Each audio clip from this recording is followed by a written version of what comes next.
अस्सलाम वालेकुम students. Past paper discussion कई हवाले से इम्पोर्टेंट है। फर्स्ट ये कि हमें अंदाज़ा होता है, अगर केमिस्ट्री लेक्चरर की बात की जाए, कि किन किन पोर्शन से कितने कितने एमसीक्यूज़ आ रहे हैं। सेकंड, इससे हमें ये अंदाज़ा होता है कि पेपर की डिफ़िकल्टी का लेवल क्या था। तो 2022 का पेपर अगर हम देखें और 2015 का जो कि आज हम डिस्कस करने जा रहे हैं, इसमें देखें तो आपको एक वाज़ेह फ़र्क नज़र आएगा कि 2022 का पेपर काफ़ी ज़्यादा डिफ़िकल्ट था। 2015 का पेपर आसान था उसकी निस्बत। तो इट मीन्स कि अभी हमारी तैयारी के जो स्टैंडर्ड्स होंगे वो हाई होने चाहिए एज़ कम्पेयर टू 2015। आज 2015 का केमिस्ट्री का लेक्चरर का पेपर डिस्कस करेंगे। इसके जितने एमसीक्यूज़ हमें मिल सके हैं सही स्टेटमेंट्स के साथ, उनको डिस्कस करेंगे। इशू ये होता है केमिस्ट्री के पास पेपर्स के अंदर कि स्टूडेंट्स को सही तरीके से एमसीक्यूज़ याद ही नहीं होते। तो जिन स्टूडेंट्स से ये पता चलते हैं वो सही नरेट ही नहीं कर पाते। तो जो एमसीक्यूज़ सही तरीके से या उनके कुछ हमें मफहूम क्लियर हैं, हम उनको आज डिस्कस करने जा रहे हैं। क्वेश्चन नंबर फर्स्ट को देखें। Enzymes are belong to which class of compound. Very easy questions. Enzyme proteins होते हैं जो रिएक्शन को कैटालाइज करते हैं। सेकंड क्वेश्चन है the helical structure of protein is stabilised by. ये हाइड्रोजन बॉन्डिंग से हेलिकल जो स्ट्रक्चर होता है प्रोटीन का, ये स्टेबलाइज होता है। इसी तरीके से अगर हेलिकल स्ट्रक्चर ऑफ, एक और एमसीक्यू है डीएनए के बारे में पूछा जा सकता है कि हेलिकल स्ट्रक्चर ऑफ डीएनए जो होता है उसके अंदर बॉन्डिंग कौन सी होती है। तो याद रखिएगा, इसको याद करने का तरीका ये है AT GC. AT GC means AT जो दो प्रोटीन्स हैं इनके दरमियान डबल बॉन्ड होता है ए और टी के दरमियान, और जी और सी के दरमियान ट्रिपल बॉन्ड होता है, और इनको जो स्टेबलाइज करती है वो हाइड्रोजन बॉन्डिंग है। हाइड्रोजन बॉन्ड इनको स्टेबलाइज करता है। तो ये एमसीक्यूज भी पेपर में आ सकते हैं, आप इनको भी याद रखें। नेक्स्ट क्वेश्चन है enzymes have units. Polypeptides units होते हैं एंजाइम के, चूंकि एंजाइम्स बेसिकली होते हैं प्रोटीन्स। एंजाइम्स होते हैं प्रोटीन से, और प्रोटीन्स जो हैं इनके जो बिल्डिंग ब्लॉक्स हैं, जो यूनिट्स हैं, वो अमाइनो एसिड्स हैं। और अमाइनो एसिड्स की जो लिंकेज होती है या अमाइनो एसिड्स की जो बॉन्ड होते हैं वो पॉलीपेप्टाइड जो हैं वो हमारे पास होते हैं, और ये इससे हमारे पास जो है लिंकेज होती है। तो हम बेसिक यूनिट्स की अगर बात करें तो पॉलीपेप्टाइड्स हैं, उनसे फिर अमाइनो एसिड, अमाइनो एसिड से प्रोटीन्स, और प्रोटीन से एंजाइम्स। तो हमारा करेक्ट ऑप्शन पॉलीपेप्टाइड्स है। इंजाइम वाला पोर्शन इंतहाई इंपॉर्टेंट है। अगेन इंजाइम से एक क्वेश्चन आया है कि function of enzyme in biological system are. ये कैटालाइज करते हैं बायोकेमिकल रिएक्शंस को। इनकी कोई एडिशन नहीं होती रिएक्शन के अंदर, ये पार्टिसिपेट इस हवाले से नहीं करते कि ये यूज़ हों, ये एज अ रिएक्टेंट यूज़ नहीं करते, बल्कि ये सरफेस प्रोवाइड करते हैं और रिएक्शन को कैटालाइज करते हैं। और ये हाईली स्पेसिफिक होते हैं, कुछ करेक्टरिस्टिक्स इनकी हाईली स्पेसिफिक होते हैं। फिर ये ऑप्टिमम पीएच पे जो है ये हमारे पास इनकी मैक्सिमम यील्ड होती है। इसी तरीके से ऑप्टिमम टेम्परेचर पे ये ऑपरेट होते हैं। तो ये इनकी यूनिक प्रॉपर्टीज़ हैं जो इनको फिर रिएक्शन को कैटालाइज करने में हेल्प करती हैं। Night blindness happen due to deficiency of vitamin A से नाइट ब्लाइंडनेस होती है। याद रखिएगा, कुछ चीज़ों को बेशक रट्टा लगा लें। एक विटामिन्स हैं इनको, और सेकंड जो हमारे पास अमाइनो एसिड्स हैं एसेंशियल और नॉन एसेंशियल, उनको। तो इन दोनों में से कोई ना कोई एमसीक्यू पेपर में आता है, विटामिन्स में से भी और अमाइनो एसिड में से भी। नेक्स्ट है ज़्विटर आइन exist in which of the following. Alanine के अंदर ज़्विटर आइन होता है, ये भी अब अमाइनो एसिड से आया है। तो आप अगर अमाइनो एसिड अच्छे तरीके से करेंगे तो आपको फिर ये वाला पोर्शन जो है क्लियर हो जाएगा। ज़्विटर आइन में बोथ जो हमारे पास एसिडिक और बेसिक एंड होता है और साथ में पॉजिटिव और नेगेटिव चार्जेस भी होते हैं। तो एलानिन जो है वो हमारे पास ज़्विटर आइन की सूरत में एग्जिस्ट करता है। Question number 7, I R determines dash of bonds. तो I R kinds and type of जो नेचर है बॉन्ड की उसको डिस्कस करता है, डिफरेंट फंक्शनल ग्रुप्स को, और जो कार्बन चेन है फंक्शनल, बेसिकली तो फंक्शनल ग्रुप्स होती हैं उनकी डिटर्मिनेशन के बाद। मार्श गैस किसको कहते हैं, तो मिथेन है CH4। आपने जो FSC का चैप्टर 1 है उसमें इसको पढ़ा हुआ है, चैप्टर 1 कह रहा हूँ, जो ऑर्गेनिक केमिस्ट्री का पोर्शन 1 है FSC के अंदर, चैप्टर 7 आई थिंक उसके अंदर या 8 में आपने मार्श गैस को पढ़ा है। When the peak in IR spectroscopy is between 1700 and 1760। Very easy question. ये कार्बोनाइल ग्रुप है। आप एक टेबल में समरी जो है वो ले लें IR की और IR स्पेक्ट्रोस्कोपी की, उस समरी के ऊपर डिफरेंट फंक्शनल ग्रुप लिखे होंगे, उनकी पीक्स लिखी होंगी, जो मेजर फंक्शनल ग्रुप हैं उनको रिमेंबर कर लें, वहाँ से भी क्वेश्चन पेपर में आता है। फर्दर ये कि मैंने जिन लोगों ने पेज को फॉलो किया हुआ है फेसबुक पेज को, वहाँ पे एक डिटेल समरी IR की ऑलरेडी पोस्ट की हुई है, तो आप उसको भी रिकॉल कर सकते हैं। नेक्स्ट है the source of radiation used in NMR spectroscopy is radio wave source होता है जो NMR स्पेक्ट्रोस्कोपी में यूज होता है। Existence of nucleus is confirmed by Rutherford के एक्सपेरिमेंट ने 1911 के अंदर ये कंफर्म किया था कि सेंटर में कोई सॉलिड चीज़ है, जिसकी वजह से वो उसने जो गोल्ड की फॉयल ली थी उसके एक्सपेरिमेंट से जो चीज़ें हमारे पास सामने आई थी। What is false about electrons, तो इसका ऑप्शन नहीं मिले कि कौन से ऑप्शंस थे जिनमें से हम डिटरमिन करते हैं कि इलेक्ट्रॉन के बारे में क्या चीज़ गलत है। हाँ, गैस कर सकते हैं कि इलेक्ट्रॉन्स, एक जो ऑप्शंस दो हमें मिले हैं उसमें यह था कि इलेक्ट्रॉन्स जो हैं ये पार्टिकल नेचर के हैं, और सेकंड ऑप्शन में ये था कि ये वेव नेचर के हैं, और third option I think both का था। तो यहाँ पे अगर इंडिविजुअली बोथ में ये, चूंकि ये डुअल नेचर के हैं तो पार्टिकल और वेव नेचर तो इनमें है, जो शायद चौथा ऑप्शन हो वही हमारा करेक्ट ऑप्शन हो। तो बहरहाल ये इसके ऑप्शन नहीं मिले। अगर किसी को 2015 का पेपर मिले और उसमें ये वाला क्वेश्चन हो तो आप इसको कमेंट सेक्शन में बता सकते हैं मुझे, या सोशल लिंक पर मुझे भेज सकते हैं, ताकि जो क्वेश्चन रह जाते हैं फिर उनकी हम अलग से कोई वीडियो या कोई पोस्ट बना के शेयर कर दें। क्वेश्चन नंबर 13 है, which one is occurred in a whole number. Always आपको पता है एटॉमिक नंबर हमेशा होल नंबर में होते हैं। एटॉमिक मास जो होते हैं ये फ्रैक्शन में भी हो सकते हैं, जैसे हमारे पास क्लोरीन का 35.5 है तो फ्रैक्शन के अंदर है, लेकिन हमेशा एटॉमिक नंबर जो है होल नंबर होंगे, क्योंकि ये एक प्रोटॉन की तादाद है, और प्रोटॉन की जो तादाद है वो कभी आधी नहीं हो सकती या वो पॉइंट्स में नहीं हो सकती।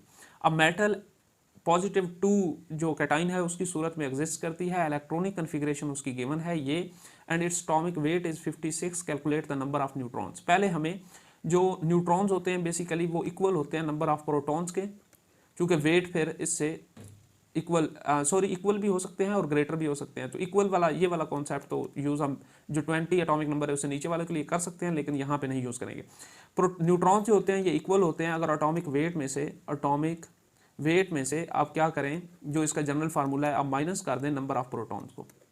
नंबर ऑफ प्रोटॉन को एटॉमिक वेट से माइनस करें तो आपका क्या आ सकता है, नंबर ऑफ न्यूट्रॉन्स आ सकते हैं। तो प्रोटॉन्स निकालने के लिए ज़रूरी है कि आपके पास एटॉमिक नंबर हो। तो यहाँ पे देखें कि आपके पास जो मेटल है ये +2 फॉर्म में मौजूद है, और इसके टोटल इसके पास इलेक्ट्रॉन 2 8 10 हो गए, 10 और 14, तो 10 और 14 24 हैं, और 24 इसके पास इलेक्ट्रॉन मौजूद हैं, लेकिन इसकी कंडीशन कौन सी है, +2, इट मीन्स 2 फर्दर इसके पास थे जो इसने एलिमिनेट कर दिए हुए हैं। तो टोटल इसके पास हम यहाँ से अंदाज़ा लगा सकते हैं कि 26 इलेक्ट्रॉन्स थे, यानी 26 ही इसके पास प्रोटॉन भी थे। जितने इलेक्ट्रॉन्स होते हैं उतने ही प्रोटॉन होते हैं। तो ये आई थिंक आयरन का एटम था, और अगर इसमें 26 प्रोटॉन थे तो टोटल इसका एटॉमिक वेट गिवन है वो है 56, और उसमें से आप माइनस करें 26 को तो आपका आंसर आएगा 30। इट मीन्स 30 इसमें नंबर ऑफ न्यूट्रॉन्स होंगे। Least soluble in water is benzene, given option में से था, चूंकि बेंजीन एक नॉन पोलर सॉल्वेंट है, तो नॉन पोलर लिक्विड है, तो इन लिक्विड को सॉल्युबल करेंगे आपस में, तो वाटर चूंकि एक एक्वस लिक्विड है, पोलर लिक्विड है, तो इसमें सॉल्व नहीं होगा। Question number 16, the EN rule of NiCO4 is. EN rule क्या होता है, वेरी इंपॉर्टेंट कॉन्सेप्ट है। EAN यानी इफेक्टिव एटॉमिक जो नंबर है ये हमारे पास इक्वल होता है कि किसी भी जो आपको कंपाउंड दिया गया है उसके अंदर जो सेंट्रल मेटल है उसका एटॉमिक नंबर सेंट्रल मेटल का, या आप ये दूसरी सूरत में कह सकते हैं कि सेंट्रल मेटल के अंदर जो नंबर ऑफ इलेक्ट्रॉन्स हैं वो, तो इसको माइनस करें, उसके बाद जो सेंट्रल मेटल या कंपाउंड के ऊपर चार्ज होता है उसमें से, और इसमें एडअप करें 2 के साथ मल्टीप्लाई करके उसमें जितने लिगेंड्स हैं जो अप्रोच कर रहे हैं उसको।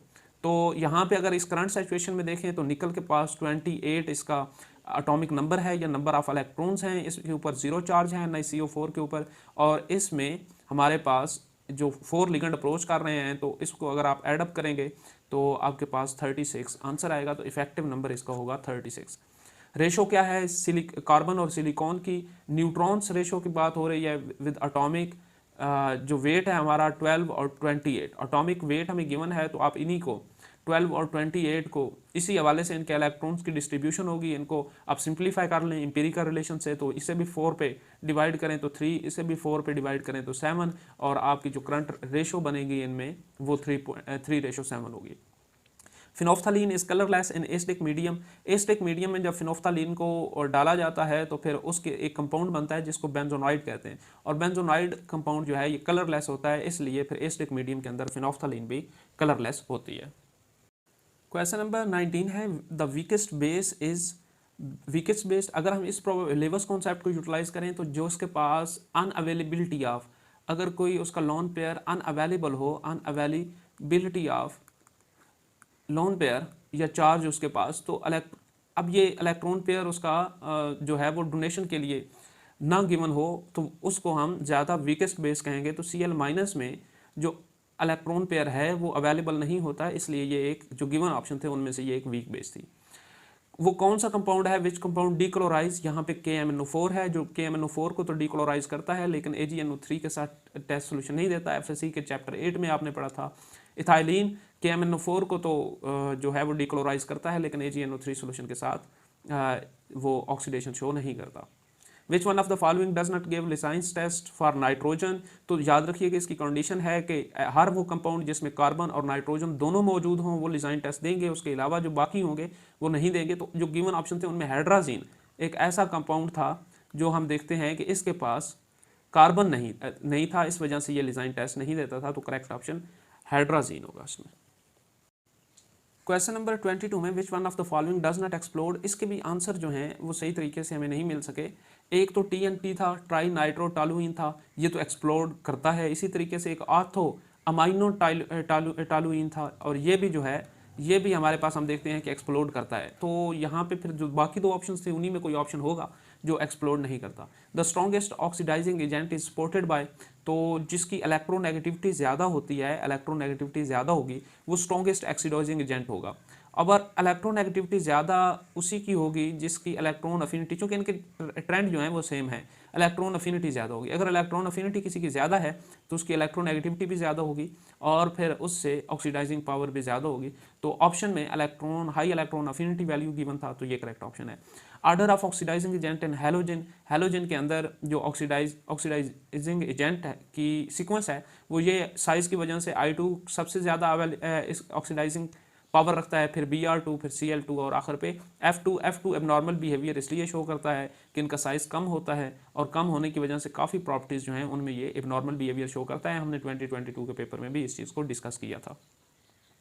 क्वेश्चन नंबर 25 है inversion of cane sugar into glucose and fructoses. तो ये एक प्रोसीडो फर्स्ट आर्डर रिएक्शन होता है जिसके अंदर इन्वर्जन ऑफ केन शुगर होती है ग्लूकोज एंड फ्रुक्टोज के अंदर। वाटर इसमें एक्सेसिव अमाउंट में होता है, इसलिए फिर ये एक स्लो ऑर्डर रिएक्शन होता है, स्लो प्रोसेस होता है।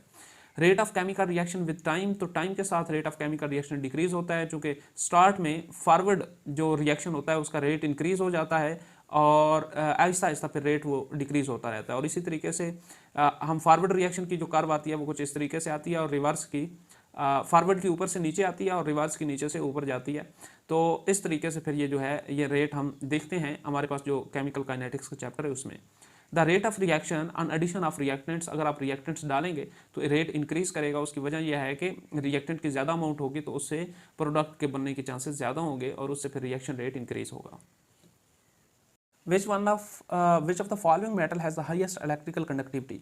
अगर जो हमारे पास 0 से 100 वाला स्केल है इलेक्ट्रिकल कंडक्टिविटी का, उसमें जब हम देखते हैं तो सिल्वर की सबसे ज़्यादा हमारे पास इलेक्ट्रिकल कंडक्टिविटी होती है जो कि 100 के करीब होती है।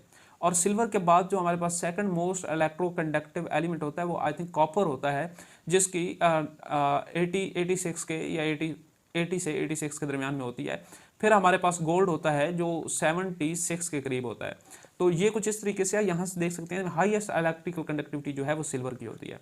Preparation of ice cream physical method है प्रिपरेशन कोलाइड को प्रिपरेशन करने का, जिसमें एक्सेसिव कूलिंग से हम कोलाइड्स को प्रिपेयर करते हैं।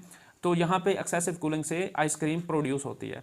Collides are example of heterogeneous equilibria की एग्जांपल हैं, चूँकि कोलाइड्स के अंदर पार्टिकल ऑफ डिफरेंट साइज जो हैं वो फॉर्म होते हैं और ये डिफरेंट साइज जो हैं ये डिफरेंट स्पीशीज़ भी हो सकती हैं, लिहाजा ये मिक्सचर है हेट्रोजीनियस। और यहाँ पे जो इस्टेब्लिश होता है वो इक्विलिब्रियम हेट्रोजीनियस इक्विलिब्रियम होता है। क्वेश्चन नंबर 31 है why pure water is a non conductor of electricity. Very easy question है, क्योंकि प्योर वाटर में आयन नहीं होते इसलिए वो जो कंडक्टर ऑफ इलेक्ट्रिसिटी नहीं है, नॉन कंडक्टर है। Which one of the following solution is conductor of electricity, तो HCl है चूंकि ये इजिली आयोनाइजेबल है। Which one of the following is the correct statement, catalyst जो है ये इन्फ्लुएंस करता है both forward and reverse reaction को इक्वली, ये हमारी करेक्ट स्टेटमेंट होगी। ये पहले भी हम पढ़ चुके हैं कि कैटलिस्ट सिर्फ स्पीड को इंक्रीज करता है, दोनों रिएक्शन के जो इन्फ्लुएंस होता है दोनों रिएक्शन के रेट को इक्वली इफेक्ट करता है, तो ओवरऑल रिएक्शन के रेट पे कोई इम्पैक्ट नहीं होता।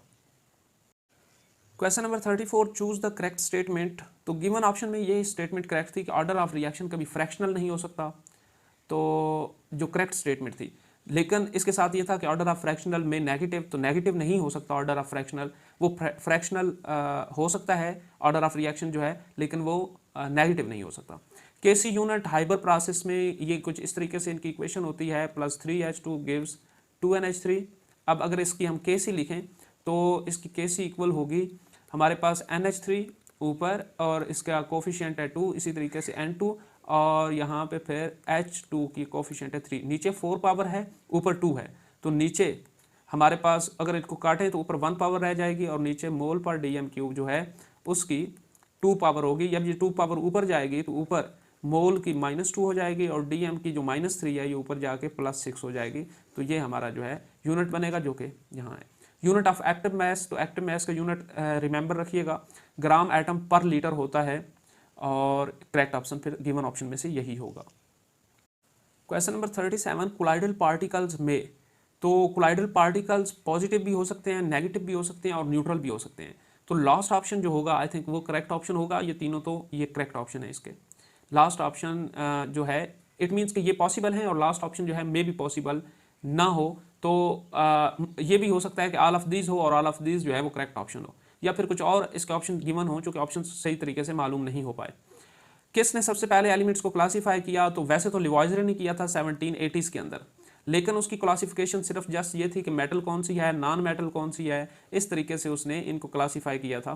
तो लेकिन उसके बाद जो बाकायदा एटॉमिक वेट के हवाले से डुब्राइन ने किया था 1817 के अंदर, तो ये फर्स्ट पर्सन था जिसने क्लासीफाई किया था एलिमेंट्स को। मॉलिक्यूलरिटी ऑफ अ रिएक्शन, मॉलिक्यूलैरिटी जो होती है ये होल नंबर होती है ऑलवेज। जब इसका हम कंपैरिजन पढ़ते हैं ऑर्डर ऑफ रिएक्शन के साथ, तो हम ये कहते हैं कि ऑर्डर ऑफ रिएक्शन फ्रैक्शनल हो सकता है, जबकि मॉलिक्यूलैरिटी कभी फ्रैक्शनल नहीं होती। ये वो बैलेंस केमिकल इक्वेशन के अंदर जितने मॉलिक्यूल पार्टिसिपेट कर रहे हैं उनकी क्वांटिटी है, तो ये होल नंबर ही होगी।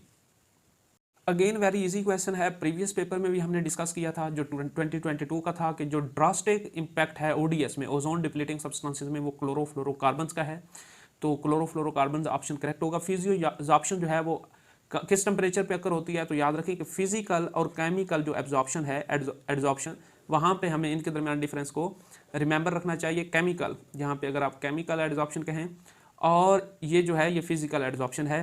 तो केमिकल एड्जॉर्प्शन जो है ये टेम्परेचर के साथ, अगर टेम्परेचर को इंक्रीज़ करें तो पॉसिबिलिटी है कि एड्जॉर्प्शन भी इंक्रीज़ हो, और टेम्परेचर को डिक्रीज़ करें तो ये भी पॉसिबिलिटी है कि इंक्रीज़ भी हो सकती है, डिक्रीज़ भी हो सकती है एड्जॉर्प्शन। तो केमिकल एड्जॉर्प्शन में ये पॉसिबिलिटी है, लेकिन फिजिकल एड्जॉर्प्शन जो है वो टेम्परेचर, लोअर टेम्परेचर पे ही वो ज़्यादा होगी। अगर आप टेम्परेचर को डिक्रीज़ करेंगे तो फिजियोएब्जॉर्प्शन जो है वो ज़्यादा होगी। अगर टेम्परेचर इंक्रीज़ करेंगे क्योंकि वो वेंडर वाल फोर्सेस से हमारे पास फिजियोएब्जॉर्प्शन हो रही होती है, तो वेंडर वाल फोर्सेस ब्रेक हो जाती हैं और फिर एड्जॉर्प्शन जो है वो ख़त्म हो जाती है। जो एड्जॉर्बेंट होता है वो हमारे पास अलग हो जाता है एड्जॉर्बेट से।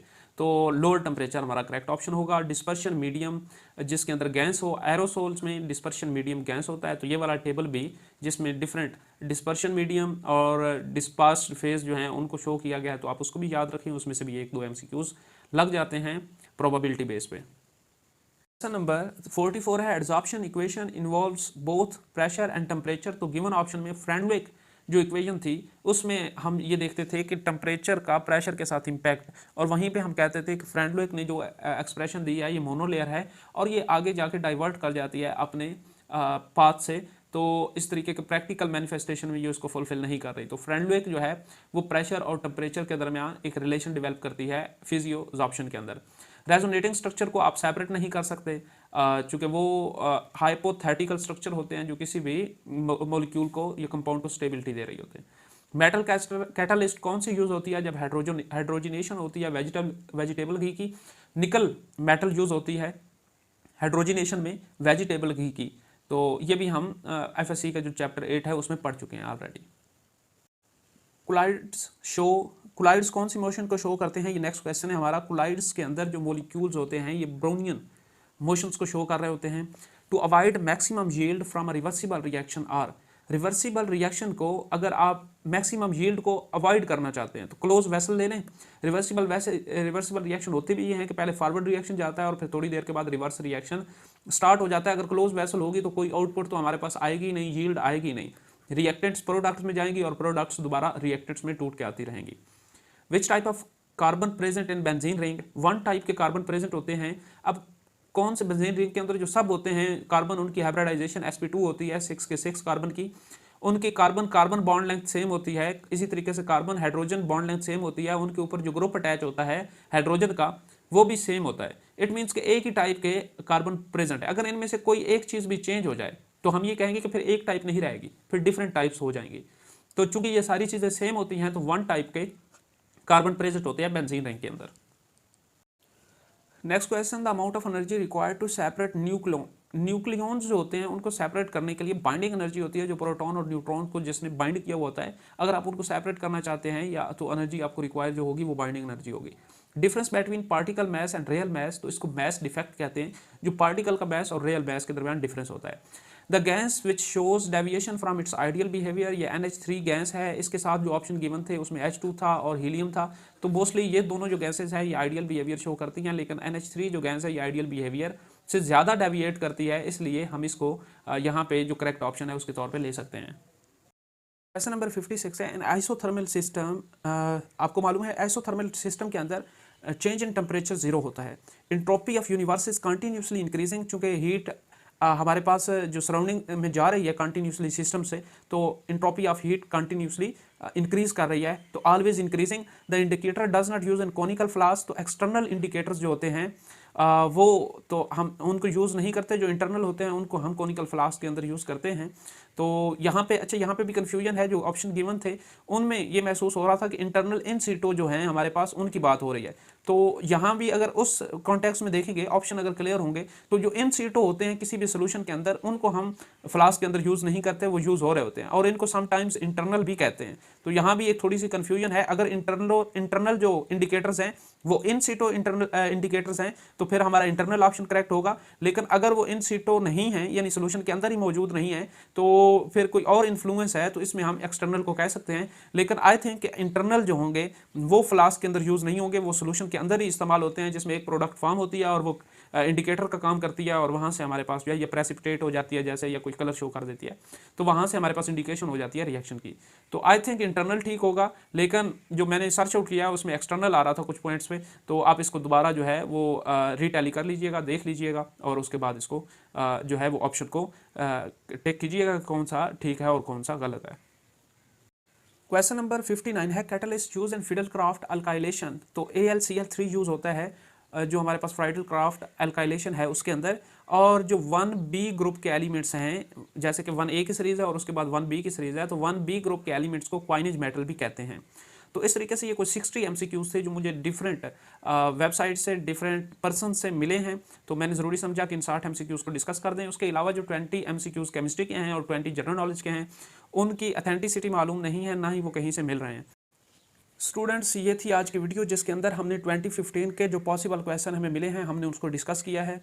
अगर आपने अभी तक 2022 के पास्ट पेपर्स केमिस्ट्री लेक्चरर के नहीं देखे तो इसी वीडियो के लेफ्ट साइड पे जो बॉटम के अंदर है वो आपको मेल का पेपर और टॉप में आपको फीमेल का पेपर मिलेगा, उनके डिटेल सोल्यूशन भी गिवन है, आप उनको लाजमी देखें। और इसी के साथ मैंने केमिस्ट्री लेक्चरर के हवाले से इंपॉर्टेंट 20 MCQs की सीरीज स्टार्ट की है जिसमें हर टॉपिक को, जनरल केमिस्ट्री के तमाम टॉपिक्स को, इसी तरीके से जो दूसरे टॉपिक्स हैं फिजिकल केमिस्ट्री के वो भी तकरीबन कंप्लीट हो चुके हैं, उनके 2020 मोस्ट इंपॉर्टेंट MCQs को डिस्कस किया है। अगर आपने अभी तक वो लेक्चर सीरीज भी नहीं देखी तो आपको टॉप पे लिंक शो हो रहा होगा प्लेलिस्ट का, आप उस प्लेलिस्ट पे जाएं, ऑलमोस्ट 11 लेक्चर हो चुके हैं, आप उनको डिटेल में देखें, चैप्टर पढ़ने के बाद उनकी प्रिपरेशन करें, तो इस तरीके से आपकी प्रिपरेशन ज़्यादा इफेक्टिव तरीके से होगी और आप पेपर के अंदर अच्छा परफॉर्म कर सकेंगे।